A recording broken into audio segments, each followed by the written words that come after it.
தேமுதிக வேட்பாளர் விஜய பிரபாகரனுக்கு ஆதரவு கோரி முன்னாள் அமைச்சர் ராஜேந்திர பாலாஜி ஐஸ் தயாரித்து கொடுத்து நூதன முறையில் வாக்கு சேகரிப்பில் ஈடுபட்டார். விருதுநகர் நாடாளுமன்ற தொகுதியில் தேமுதிக சார்பில் போட்டியிடும் விஜய பிரபாகரனுக்கு ஆதரவாக அதிமுக முன்னாள் அமைச்சர் ராஜேந்திர பாலாஜி பிரச்சாரம் மேற்கொண்டார். சிவகாசி அருகே சாட்சியாபுரம் பகுதியில் உள்ள தேவாலயத்தில் கிறிஸ்தவர்களிடம் வாக்கு சேகரித்தவர், கிறிஸ்தவ மக்களுக்கு என்றும் அதிமுக உறுதுணையாக இருக்கும் என்றும், விஜயகாந்தின் மகன் விஜய பிரபாகரனுக்கு முரசு சின்னத்தில் வாக்களிக்க வேண்டும் எனவும் கேட்டுக்கொண்டார்.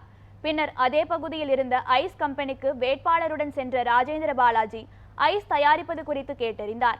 பின்னர் அவரும் ஐஸ் தயாரித்து கொடுத்து அக்கம்பெனி தொழிலாளர்களிடம் நூதன முறையில் வாக்கு சேகரிப்பில் ஈடுபட்டார். பொதுச்செயலாளர் எடப்பாடியார் இன்றைக்கு அமைந்திருக்கிற கூட்டணி உங்கள் நலம், ஏழைகள் நலன், தமிழக நலன் நன்மைக்காக ஏற்படுத்தப்பட்ட கூட்டணி. இந்த கூட்டணியுடைய வெற்றி வேட்பாளராக கேப்டன் விஜயாவுடைய புதல்வர் அருமை தம்பி விஜய பிரபாகர் அவர்கள் இங்கே கொட்டு முரசனத்திலே போட்டியிடுகிறார். அவருக்கு ஆதரவு கொடுங்கள். உங்களுக்கு பக்கபலமாக அவர் இருப்பார், நானும் இருப்பேன். அது உங்களுக்கு கொண்ட என்னோடு பழகுகின்ற அத்தனை பேர்களுக்கும் தெரியும்.